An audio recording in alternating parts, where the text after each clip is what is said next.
Picking the right location is the biggest decision we're going to make in choosing our next location. When you get it right, your job is way easier. If you get it wrong, it could be a business killer. But how do you pick the right location? Well, it's part art and it's part science. So for us right now, we're negotiating 2 leases. I don't know if this is actually where we're going to end up, but this is where we are right now. We've got one in Dallas and we've got another one in Oceanside. Do you choose Oceanside because it's closer to home base, or do you choose Dallas because maybe there's more of a demand there and you want to get one location in Dallas and then open 2, 3, 4 right off of that momentum? If the deal terms are similar, how do you choose? Well, it seems like Oceanside is probably a safer bet because it's closer to home base. But if the deal terms are different and one is way better than the other, is it actually worth the distance and the risk going over to, say, Dallas, where maybe you pay a little bit more to stay close to home? And how do you know if Dallas is going to generate more leads or if Oceanside is going to generate more leads? To help us make the decision, we ran a dummy lead campaign to see if Oceanside or Dallas would generate more leads. If there was a giant difference, that would make the decision easy. If there wasn't that big of a difference, well, that's actually valuable data for us as well to help decide which location or city we're going to go to. So let's play a quick game called the burger stand game. You're going to open a burger shop. I'm going to open a burger shop. I give you 4 things that you can choose to open the best burger shop and win. And the goal is to sell the most burgers as much as possible. You decide on quality of ingredients, location, service. You're going to have the best servers in the business and a huge marketing budget. I give you all those things. I only request one thing: a hungry audience. Who ends up winning? Me. You could have a horrible burger and a starving audience. Guess who's going to win? That person that has a starving audience. So that's what we're trying to find here is there a starving audience there? And so we ran this campaign for 14 days. We launched it November 13th. We ended the 27th. I looked on YouTube and I spent a bunch of time listening to media buyers talking about how to set up A/B campaigns for testing, because I wanted to not whiff the back end, because Meta can get a little bit scary at first, but honestly, there's so many YouTube videos out there teaching you how to do this stuff that it made it way less intimidating. So what were we testing? Well, I was testing 2 things. One, the obvious one of which location is going to be able to generate more leads. But 2, I was also testing the offer. We ran a free 1-week trial versus a 4-week strength and mobility program. The 4-week strength and mobility program included fitness, it included nutrition, and it included accountability. And it was a defined goal in a set amount of time, right? You get strength and mobility in 4 weeks. Where the 1-week trial was just like a standard undifferentiated offer of like, hey, get a free 1-week trial to try this gym out. So my hypothesis on this was that the 4-week trial was going to pull way more leads at both locations when it came to opening a new spot, because that person is going to get a defined outcome within a time limit. And it also is not like a commodity. Every gym gives away free 1-week trials, but to sort of differentiate yourself and gives that prospect a reason to choose your gym, well, wow, this is really cool that they're offering this fitness, nutrition, and accountability sort of structure in a package. For the type of person that we were going after, all we did was males within a 4-mile radius of the location. I started with males because though I wanted to go male and female, when I was testing the 2 different offers, it just got like way too much for me to handle. So I just tried to simplify it down to make sure I could get this campaign live. Let's take a look at the creative here. So this one right here, you can see Park City males, 4-week strength and mobility program, 50 males wanted. I've also got the location of the gym. So when somebody's scrolling, they immediately know that this is relevant to them and it's not, say, a digital ad or something like that. All right, so we ran the campaign for 4 weeks and here's what we learned. 87 leads for Dallas, 68 for Oceanside, spend $1,800 each. When you look at the CPR, the cost per result, so cost per lead, it was $21 for Dallas, $27 for Oceanside.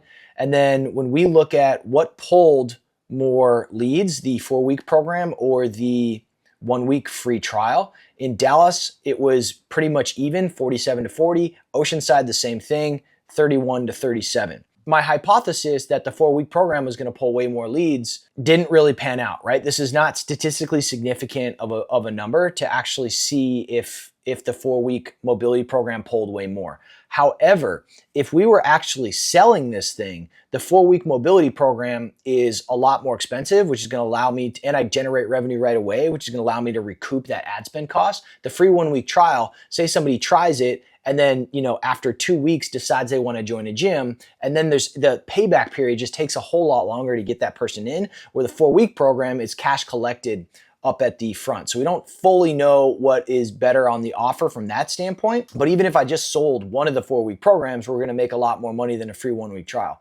But on the lead generation aspect side, Hermosi was talking a lot about, hey, if you offer something that people want, you're going to get way more leads. It didn't actually pan out in this case. Then what I did here is I took all the data, the raw data, and I uploaded it to ChatGPT. And I said, hey, evaluate this data and help me understand if anything is statistically significant enough to be able to make a decision. Because I can see, wow, okay, Dallas, generated 87 leads, which is about 20 more than Oceanside, but does that actually matter? I know from my own sake of running these campaigns, you convert about 10% of your top of funnel leads. So around that, 10% of 20 is 2. Are you going to make a decision on Dallas versus Oceanside based on a difference of 2 members? No, probably not. But I wanted to see what ChatGPT would say here. So looking here at the statistical significance of it, the p-value indicates the difference in total results in Dallas and Oceanside is not statistically significant at a standard alpha level at 0.05. I then said to ChatGPT, how many leads would make it statistically significant? And it basically doubled that amount of leads. So if Dallas had generated 155 leads or 160 leads versus Oceanside doing about 70 leads, that would be statistically significant. That would be something that's like, hey, okay, this will actually sway our opinions. But right now, we're basically looking at it from an apples to apples standpoint, which is still really helpful because, okay, Dallas is all the way in Dallas. Oceanside is an hour and a half away from our current home base. If something blows up, I can get down there a lot more quickly. The counter to that is our Century City location. If you have the right leadership team there, I don't have to go there all the time, right? So I know this is like probably 2 months since I've been to the Century City location. So I have that confidence where it's like, I don't have to be there all the time, but still knowing that it's just a little bit closer, that we could get some of our legacy staff from the South Bay down to Oceanside if we needed to.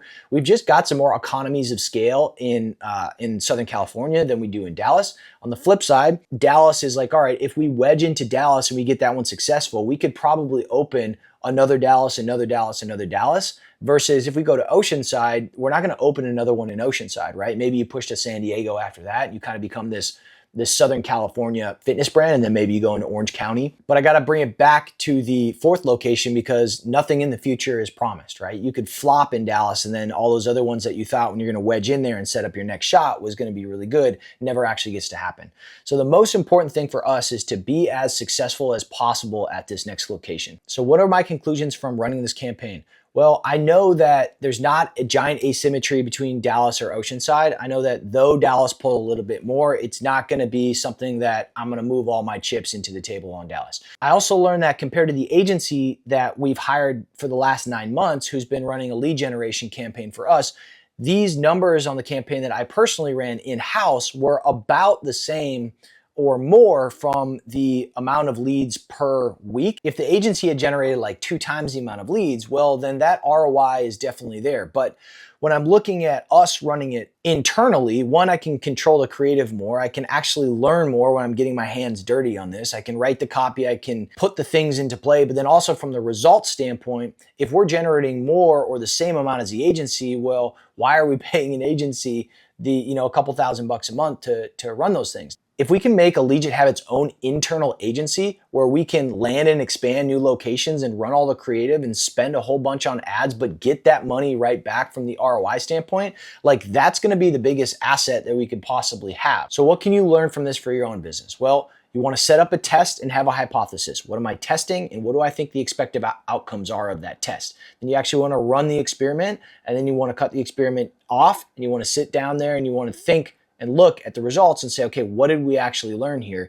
Is it what I thought the expected outcome was going to be? If it's not, why do I think that is what it is? And then you're going to save all that information. So when you go and you launch a new campaign, you can actually leverage that information. And if you just keep iterating and keep doing it like that, 5, 6, 7 campaigns in the future, you're just going to be way sharper and probably have way better results because you've just been testing this stuff and seeing what the market responds to and what doesn't. And then you can now have an internal asset that you can trust because you've gone out there and done it and you've sold stuff and you've seen and you've iterated, and it's based not on ideas of what people think is going to work, but actually the results that you've gotten from running real campaigns.